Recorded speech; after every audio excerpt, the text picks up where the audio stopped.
Hi, my name is Muhammad Rafiq Izzuddin bin Muhammad Ramadan. My metric number is A4736.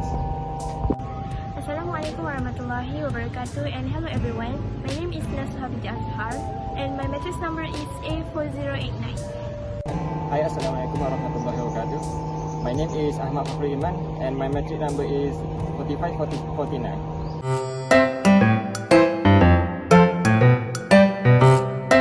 Hi everyone, today I'm going to talk about X-ray diffraction or SRD measurement using Mangosteen sample.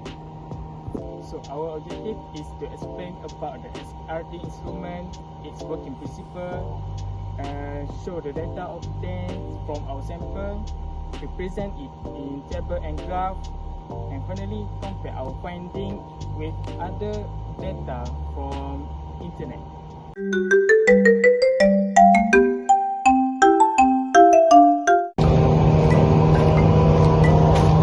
Rafiq, Yes, do you know what is the function of SRD? yes, I do. The function of SRD is like this. Firstly, let's look at the function of the XRD instrument. XRD is used to analyze the crystalline structure of materials.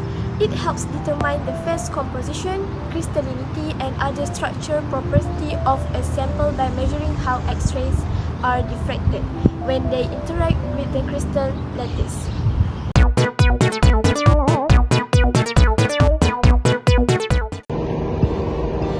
Hi Rafiq. Yes. You look so confusing. What are you thinking about? Now I confused how actually SRD works. Oh, so easy. Let's watch this video. In an SRD experiment, a sample is placed into the center of an instrument and illuminated with a beam of X-ray. The X-ray tube and detector move in a synchronous motion. The signal coming from the sample is recorded and graphed, where the peaks are observed related to the atomic structure of the sample.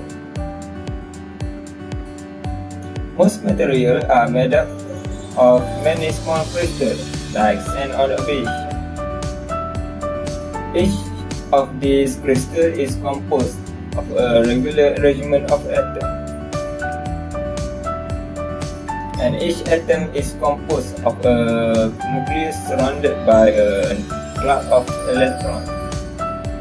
At this scale, the story of X-ray diffraction begins. X-rays are high energy light with a repeating period called the wavelength. Since the wavelength of an X-ray is similar to the distance between atoms in a crystal, a special interference called diffraction can be used to measure the distance between atoms. Interference occurs when X-rays interact with each other. If the wavelengths are in alignment, the signal is amplified. This is called constructive interference. If the waves are out of alignment, the signal is destroyed. This is called destructive interference. When an X-ray encounters the atom, its energy is absorbed by the electrons. Electrons occupy special energy state around an atom. Since there is not enough energy for the electron to be released, the energy must be re-emitted in the form of a new X-ray, but the same energy as the original. This process is called elastic scattering. In the state, this repeating arrangement of atoms from distinct places separated by very defined distance. When the atomic planes are exposed to an X-ray beam, X-rays are emitted by the regularly spaced atom. extreme amplification of the image signal occur at very specific angle. Where distorted waves constructively interfere, this effect is called diffraction. The angle between the incident and the scattered beam is called 2 theta. In order for constructive interference to occur, the scattered wave must be in alignment, meaning that the second wave must travel over a number of wavelengths. In this case, one half of wavelength is traveled on the incident side and one half on the scattered side, leaving one additional wavelength. In this case of the net X-ray, one of wavelength has traveled on both the incident and the scattered side, resulting in 2 wavelengths.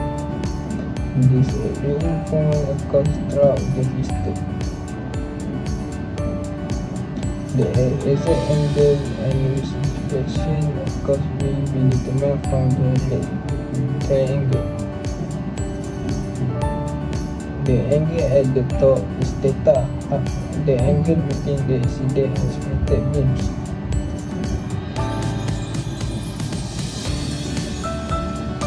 The long side is the distance between the atomic planes, and the short side with no is one half of wavelength.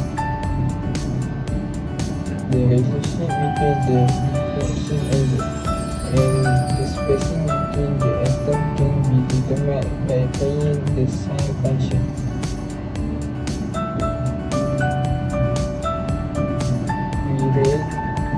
Rewriting this equation using an equation commonly known as Braggs.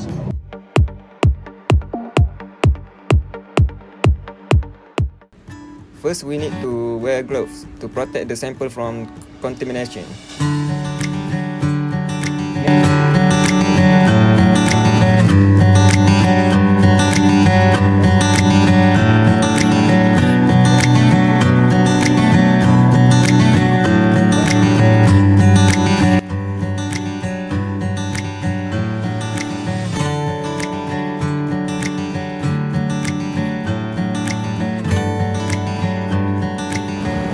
Next, clean the glass slide, ensure no particles remain on the surface.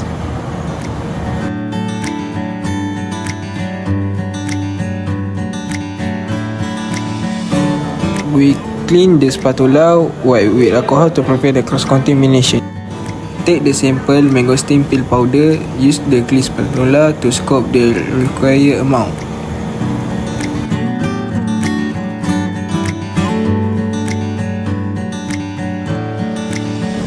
Put the sample on the sample base with the spatula, transfer the powder carefully.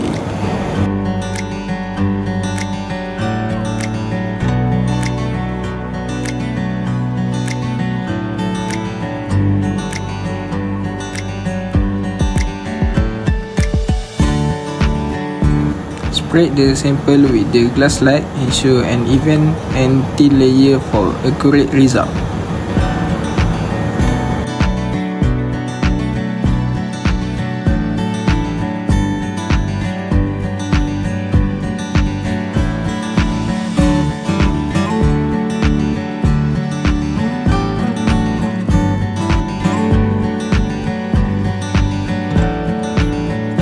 Now the sample is ready for testing. Place the sample in SRD machine for analysis.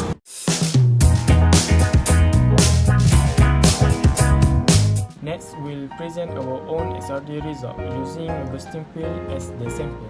The scan was done with a voltage of 40 kV and current of 30 mA using continuous scan mode from 5 degree to 80 degree to theta with a speed of 4 degree per minute.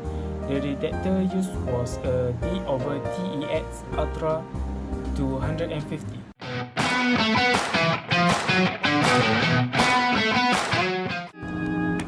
From our peak analysis, we observed 3 major peaks at 5.757 degree, 2 theta with a d-spacing of 50.340 A and intensity of 453 counts. At 26.48 degree, 2 theta with a d-spacing of 3.364 A and intensity of 191 counts.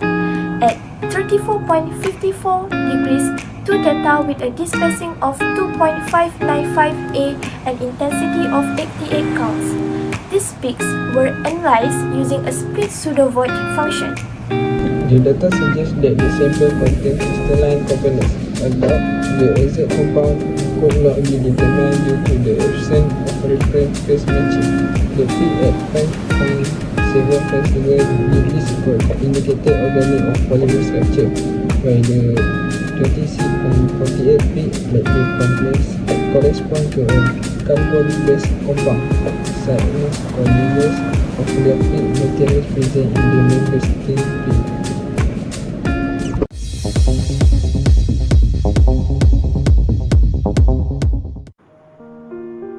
Now, let's compare our result with published SRD data of sulfur composite derived from Mangosteen pure porous carbon. In the published data, a strong peak is observed for sulfur, and the graph shows clear differences in crystallinity depending on the alkali or carbon ratio and activation temperatures. If we compare these two, our 26.48 degree peak closely aligns with the typical carbonaceous material signal shown in the published data.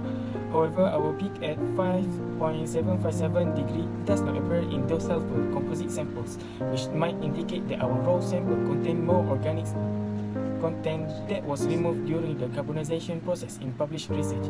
If we compare these two, our 26.48 degree peak closely aligns with the typical carbonaceous material signal shown in the published data. However, our peak at 5.757 degree does not appear in the sulfur composite sample, which might indicate that our raw sample contained more organic content that was removed during the carbonization process in published research. From our peak analysis, we observe three major peaks. At 5.757 degree, 2 theta with a d-spacing of 50.340 A and intensity of 453 counts. At 26.48 degree, 2 theta with a d-spacing of 3.364 A and intensity of 191 counts. At 34.54 degrees, 2 theta with a d-spacing of 2.595 A and intensity of 88 counts. These peaks were analyzed using a split pseudo-void function.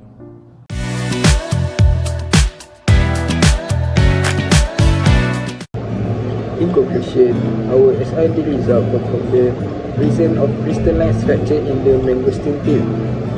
Although we could not identify the specific phase, the data provide insight into the structural component of the sample. In the comparison with the published data gives us a better understanding of how thermal treatment and sulfur compositing affect the SRD pattern.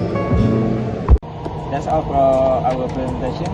Thank you for watching, and we hope this help you understand how SRD works and what we can learn from this analysis using Mangosteen.